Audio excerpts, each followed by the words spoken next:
Hi everyone, Dale Rodriguez here from Amakari Services, doing an impromptu live stream. It's my very first live stream. I didn't promote it, I didn't advertise it.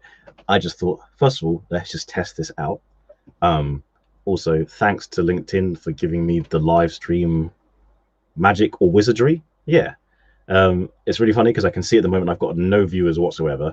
Probably my own fault for not advertising it, but I thought, you know what, I just test it. Um, See if I can actually give some pearls of wisdom and see if this gets recorded because people might appreciate it afterwards.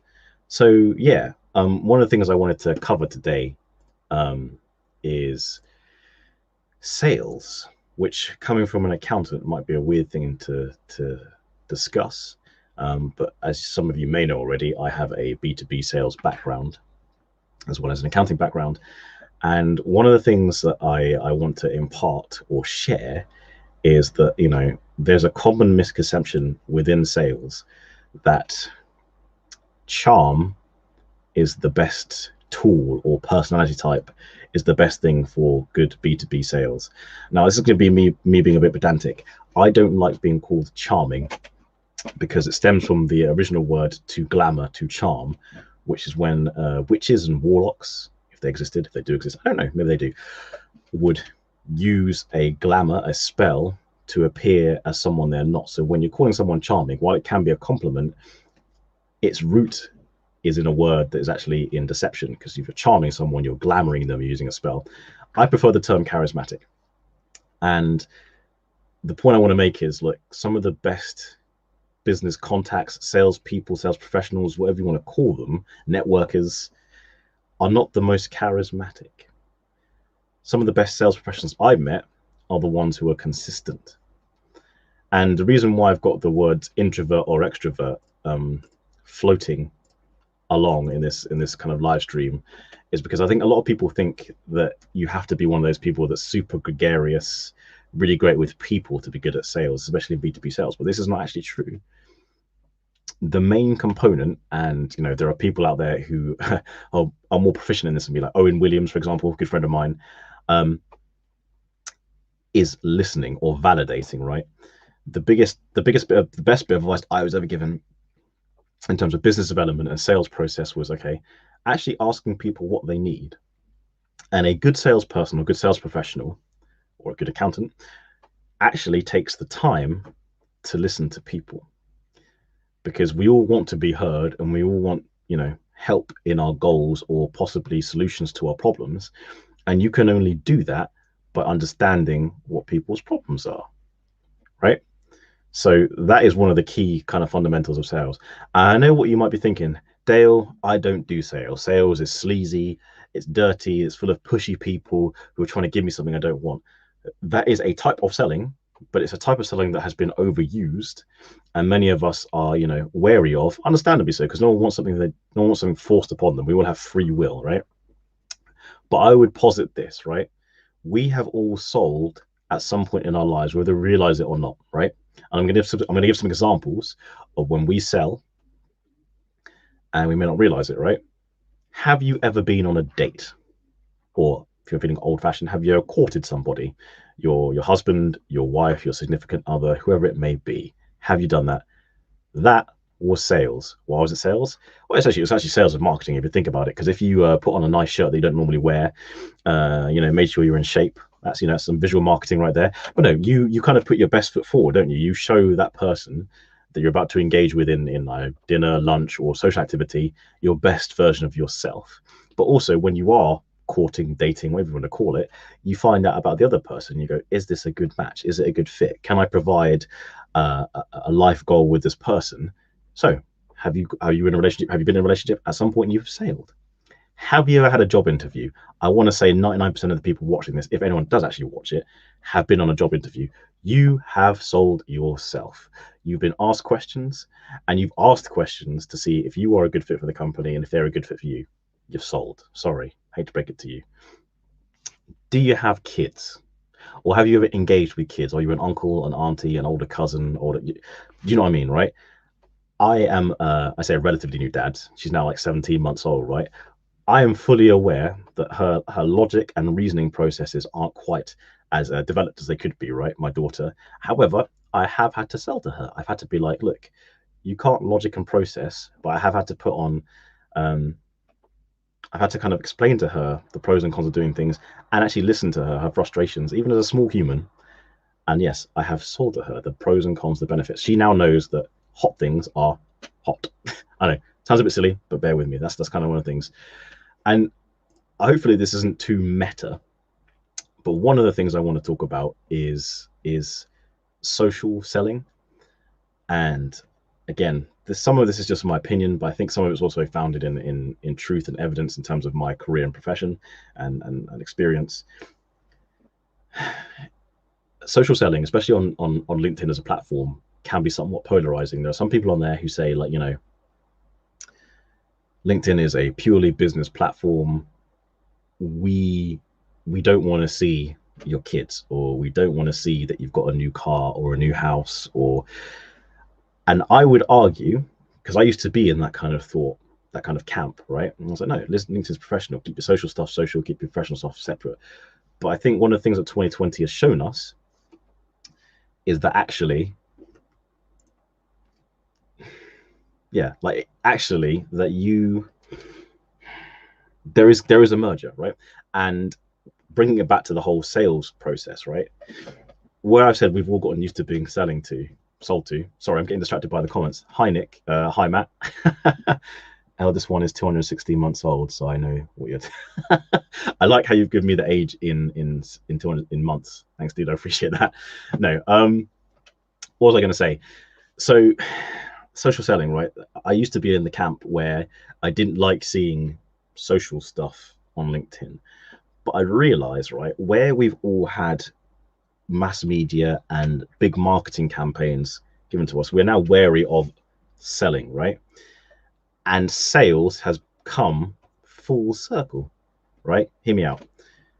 Back in the day, I'm going to go like the 1920s, 1930s. I wasn't around then, right? Just bear with me.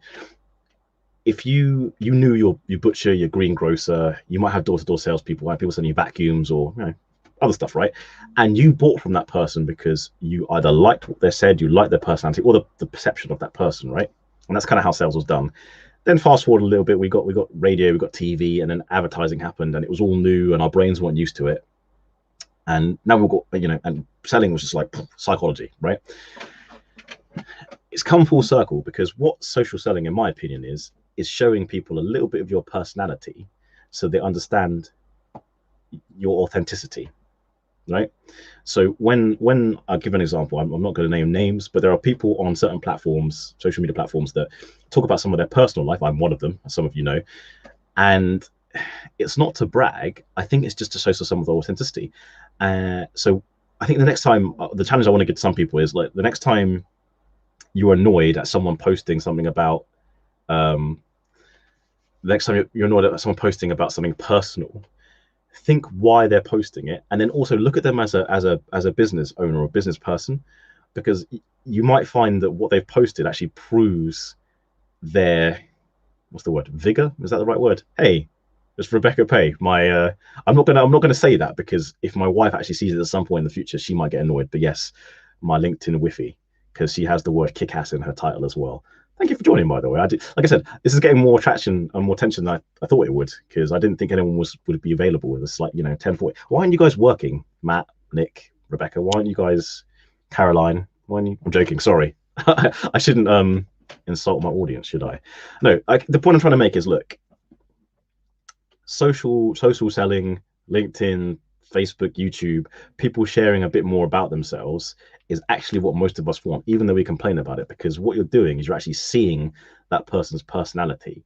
And that is, in my opinion, true sales. It's not just someone broadcasting, it's someone actually going, oh, this is what I'm about. And if you can resonate with that, then you're my kind of people. If you don't resonate with that, don't be offended. It's just, we're all different and we all have different goals and agendas. Hopefully that makes sense. Who else has joined? Yeah, making sure I give all the shout outs. Nick, very clever. I can multitask. Fair play, fair play. But yeah, again, I want to take it back to the point. Look, there are 4 key principles of sales that I've learned over time that other people have shared with me that I think are valid. So like I said before, listening, actually asking people what they want, and do they have a problem, and can you offer a legitimate solution to that problem. Empathy or rapport building. Look, like I said, we've all been sold to so much in a psychological way, not dissing it by the way, but like in a kind of who can shout the loudest kind of way. Genuine human connection goes so much further than any kind of objection handling or, you know, NLP kind of stuff. And again, I'm not dissing those practices. I'm just saying, like, being real and authentic is kind of what we're all searching for. And that's actually why I share videos of myself and my daughter on Fridays, right? First of all, to show that I practice what I preach, 4-day working week, but also just to, like, you know, make me look human, because occasionally I can be a little bit robotic. Also, third point is process, right? So really, really good B2B sales, like I said, isn't about charmingness is that a word, or charisma. It's actually follow up. And sorry, I'm trying to be serious and give like advice and tips and stuff, and there are people like Andrew Moore, thanks dude, can you be my LinkedIn husband too? I think, is it polygamy? Polygamy is frowned upon. Bigamy? Someone tell me the right word if that's, you know. And Caroline Purvey, been at it since 6:30. Damn, that's early. I say that's the time I finish at the gym, so I'm also up early usually. But yeah, that's insane. Again, see, Caroline, like, just hopefully that's going to prove my point. I'm going to use an example. Like, you just shared something about yourself. There's a little bit personal, but like that's dedication and work ethic, right? And I wouldn't have known that unless I was doing the stream and kind of having a conversation. And it's just me in my spare room, just chatting. So yeah, thanks for the support. I appreciate it. So yeah, again, processing touch points. People talk about touch points. If you don't know what touch point it is, it's basically, look, from the first time you have a conversation with a potential customer, client, lead, whatever you want to call it, that is your first touch point. And for people to know, like, and trust you, you have to engage with them. And greedy is the word you're looking for. Thank you, Jonathan Bell, legend. I appreciate it. No, what was I gonna say? Like, you kind of have to be consistent, and it's a fine line between being pushy and, you know, asking those questions. But generally speaking, it takes anywhere between 7 to 9 touch points for someone to convert or close to become your customer. And it's not just a case of just doing those numbers. They are important, but it's how you interact with those touch points that is the key. Again, taking it back to know, like, and trusting people. And the last bit is the hardest bit that people deal with, because they see a negative outcome as a failure, when in fact a negative outcome isn't necessarily a failure, and it is the close, or I like to call it reaching an agreed outcome. If you've been engaging and interacting with somebody in your sales process, hello Ashley Bishop, by the way. Sorry, this is my first time doing this, and I'm trying to, like, you know, read the comments and talk about what I'm talking about at the same time. Hopefully it's going down okay. Hopefully it's going down okay. Polygamy, noun, the practice or custom of having more than one wife or husband at the same time. Thank you, Nick Rodriguez. Appreciate it. I need to go back to my point. Stop distracting me with your funniness. Yeah, reaching an agreed outcome or closing, right? Just because someone says they don't want your services there and then, I would say don't be deflated in your sales process. And again, going back to what I said earlier, we all sell. Even if some of you think sales is dirty, icky, yucky, gross, we are all doing it to some extent, either in our professional lives. Even if you're not a salesperson, you do it. And definitely in your personal lives, like I said, if you've dated, if you've got kids, if you've engaged with another human being in some way, shape or form, with some form of relationship, you have sold yourself. Sozzles, them's the facts, that's the truth. I would like to do a quick promo, not for me, for a book that I like by James Ashford called Selling to Serve, right? Yeah, James is the founder of Go Proposal. It's a software that we use in my practice. It talks about fair and reasonable pricing. He himself is a bit of a sales wizard, but again, not in that kind of weird psycho-analytical, I'm going to trick you into buying stuff. It's just similar to the stuff that resonates with me in terms of sales process and, like, you know, getting to know people and asking questions. And I think one of the key things, I don't know if he did it on purpose, right? Have you noticed how in this book it's called Selling to Serve, and serve is the biggest word? I think that's profound. I don't know if you've done it on purpose. If you did, very clever. If you didn't, Very cool. Serve being the biggest word, right? That's what real sales is. Real sales is shutting up. And I know I'm talking at the moment, by the way, I'm well aware of this. But real sales is actually being quiet and going, okay, look, what do you need? What are expectations of what I can deliver?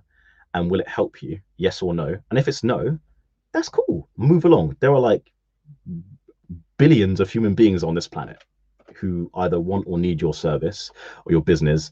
Um, yeah. And if it's a yes, then it's okay. How do we move forward with this? It's very simple. Rebecca Pay, sales pay the bills. If you don't sell anything, it won't be much of a business. Again, true.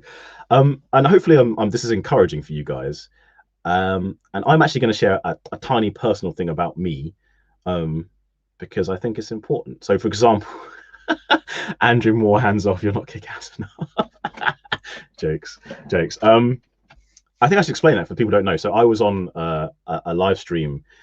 No, I was on. Sorry, I was watching a live stream a couple of weeks ago, and Rebecca was there. And Rebecca has the title "kick ass" in her LinkedIn profile, and I call myself a kick ass accountant. And so she jokingly said, you know, maybe we could be husband and wife. And I was like, that's the best proposal I've ever had. I've never been proposed to before, but yeah, just the context for people who don't realize what's going on. Yeah, and going back to the ticket streaming in the screen, hopefully you guys can see that, introvert, extrovert. A lot of people ask me, you know, think that I am good at sales because I'm charismatic and I'm outgoing. First of all, it is not my natural state. I am actually a very, very introverted person. And you're like, Dale, why are you doing a webinar? Why are you live streaming right now? It's because I know I have to. But my dream, honestly, I kid you, this sounds really bad. The first 6 months of lockdown were awesome for me. I had my geek books. Can you see them over there? Like I was just reading those, chilling, hanging out with my wife, my close family, and yeah, getting all my energy from just being alone. It was fantastic. However, I do know that even though I might want to be a lone wolf, if that phrase does make sense, I do need to work with other people, and so I do things like this that are outside of my comfort zone because it's important to do it.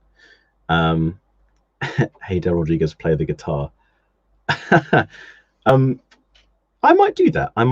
Let's see. And I have no idea what Andrew's response was. It's just loads of a rainbow, a kiwi, a heart, and a rocket. Cool. You guys are really distracting me in a good way. Sorry. I just wanted to make the point that, look, I am not someone who's naturally extrovert, and some people might go, well, there you wear yellow and you're charismatic. It's not a facade, like it's just how I am when I'm talking to people. But it does link to something I wanted to say. And this is something that's kind of personal. I'm not doing it because to jump on the bandwagon. I'm just telling you guys the things that you see on social media. Obviously, we all know this, are just a snippet, right? And I'll explain. In 2018, I was diagnosed with depression. Before that, I had no episodes or depression running in the family, nothing like that. And the cause of it, we found out was some other stuff, some past trauma. Yeah. And only recently, in the last couple of weeks, have I come off the medication. So I was on sertraline for a while, okay? So if people don't know what it is, it's an antidepressant, right? And the reason why I'm telling you this is because you might see my LinkedIn, Facebook, whatever persona, and I share you the wins with you, but what you don't see is the hard work that's gone on in other things, right? So again, linking it back to what I said about social selling and certain things on this platform, when people share some of their successes, don't get mad. Please try not to get mad, because you don't know the struggles or the hard work or effort they've put in to get there, right? And I actually have to give a shout out to another person. So Ash Lawrence, the flip-flop psycho, right? His name is cool. He is I don't know, mental health wellness professional. I'm not gonna lie, when I first met him, I didn't trust him because I don't like people messing with my brain. That's like one of my biggest assets. I think I'm reasonably intelligent. He said, Dale, I can help you get off the medication. And I was like, I don't know, I don't trust you, man. You're a psychologist. What are you gonna make me do? You're gonna hypnotize me, make me cluck like a chicken? But no, honestly, he's a really nice guy who wanted to help me out. And he taught me about something called tapping, right? So I'd heard about this before from a friend of mine, tapping. If you know about this, it's called, what's it called? It's an emotional freedom technique. I think that's right. If someone can correct me in the chat, that'd be great. It's a way of dealing with stress and anxiety. And it sounds silly, but you start off by tapping the karate chop part of your hand. I don't know what the actual term for this part of your hand is. all right, the chunky bit, all right, and you will have a phrase that helps you deal with the trauma or the stress you're going through, and then you touch kind of key points in your body, and you say affirming words to yourself, right? And I kid you not, this thing that he showed me and that a few friends showed me helped me deal with some of the emotional trauma that I've been through. And I'm, like I said, I'm literally winding down off the medication. In fact, in the next week, I will not be on the medication anymore. I hope I'm making sense, right? I hope this isn't like super duper personal. I'm preaching to anybody. I just want people to know that, because I feel like I've jumped around different places, that again, we can all sell, whether you're introvert or extroverted. We all do it. You don't realize the keys of selling are actually listening. I kid you not, that's the biggest thing that anyone who's a sales professional will tell you. And when it comes to social selling, despite the frustration some people give, it is actually how sales should be done. You should be able to see a little bit of that person and understand where they're coming from, because you need to be able to resonate with them. So I've told you this about me because I want people to understand, look, the stuff that you see me do on social media, I'm letting you see small parts of the happy parts, but there's some stuff you don't know. And I know there's other people who are quite prolific on certain networks in terms of posting that seems more personal. But they don't just do it just to brag. They're doing it because they want to share a little bit of themselves with you, so you know that you can grow trust and like. And I realize I haven't smiled that much in this, by the way, so I thought I'd smile. Yeah, again, Jonathan Bell, being present, again, similar to listening. And who was it requested it? Ashley Leeds, I am going to play a song. Now, I prefer to play electric, by the way, but electric doesn't work very well without an amp, and on here it'll probably be very noisy. So I'm going to sing a little song. And there you go, this is my acoustic guitar. So for all the naysayers out there who go, what's this got to do with business? Why is this dude, excuse my language, playing guitar on you know, whatever platform you guys are choosing to watch this? It's just me sharing a bit about me. And like I said, with the mental health stuff I've gone through, this song seemed pretty apt. Again, not trying to bring you guys down, just me being me, entertaining you a little bit, and hopefully encouraging you, right? I think, like I said, we all just kind of want to be heard, and we all want to, excuse me, make connections. So yeah, let's see how this goes. By the way, my singing voice is not amazing, just a disclaimer.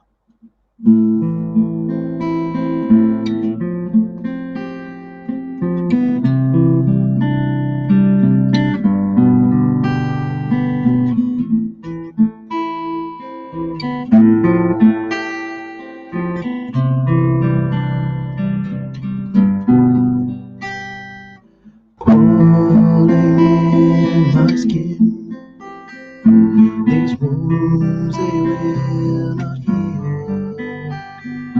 Fear is I feel, confusing what is real.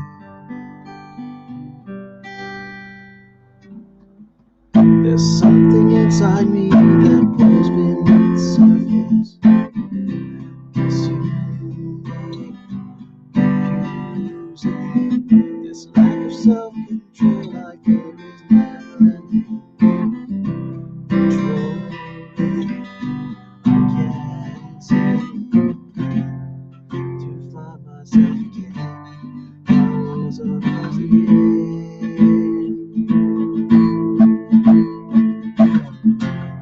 I felt this way before, so insecure.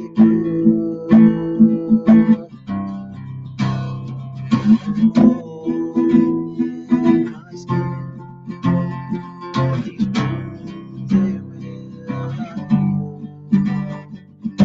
Fear is how I fall, losing what is real.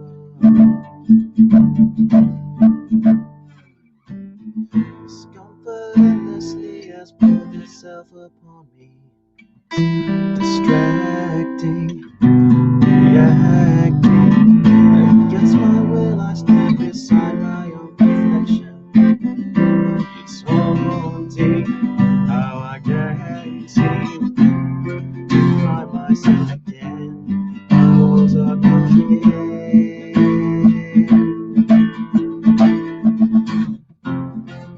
felt this way before. So insecure. Rolling in my skin. Things wrong when I feel. Here's how I go.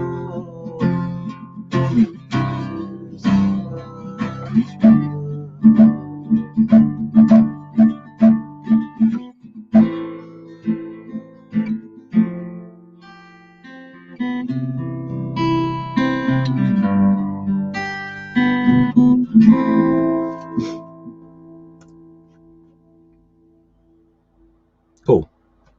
Thanks for watching. Oh, Lawrence Fisherman's here. Man, I didn't know you were here. If I knew you were here, I wouldn't have sung, because like your voice puts mine to shame. But yeah, look, I appreciate you guys supporting me. I want people to get value out of this stream. So again, look, we all do sales at some point.